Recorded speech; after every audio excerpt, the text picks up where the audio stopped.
Президент Садыр Жапаров бүгін 9 сентябрда қырғыз профессоры, ақын қырғыз жазмасының негіз салушысы мамлекеттік чыған ишмер Қасым Тыныстановтың туылып өскен Ысыкөл облысының Чырпықты айылында орнатылған естелігіне гүл қойды.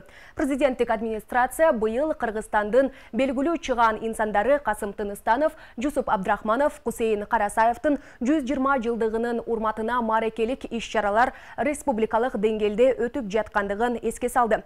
Ушул эле жерде Жапаров жергиликтүү тургундар, алардын арасында Касым Тыныстановтун туугандары жана чөбөрөсү менен барлашты деп таратылган маалыматта. Маалымат кызматы айыл аксакалдары жүргүзүп жаткан мамлекеттик саякатка колдоосун айтып, Жапаровка мамлекеттик программаларды жана реформаларды ишке ашырууда ийгилик каалады деп билдирди.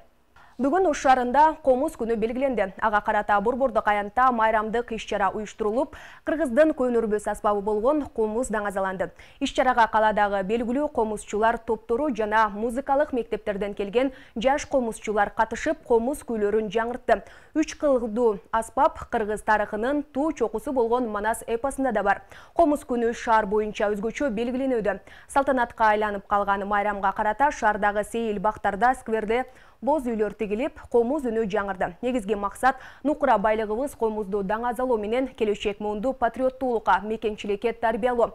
Белгилей кетсек, комуз күнү 2019-жылы коомду консолидациялоо боюнча элдин биримдигин бекемдөө, этностук коомчулуктардын маданияттар аралык диалогун кеңейтүү үчүн белгилене баштаган. Улут катары тааныткан биздин руханий дөөлөтүбүз жана байлыгыбыз болгон комузду даңазалоо аркылуу жарандарыбыздын эң негизгиси келечек муундун мамлекетке ак ниет кызмат кылуусуна же болбосо мекенчиликке адеп ахлактуулукка үндөө болуп эсептелинет. Ошар мэриясы тарабынан түзүлгөн иш-чаралардын планына ылайык бүгүн бардык Ош шаарындагы парктарда, скверлерде, ошондой эле коомдук транспорттарда комуз күйлөр угулат.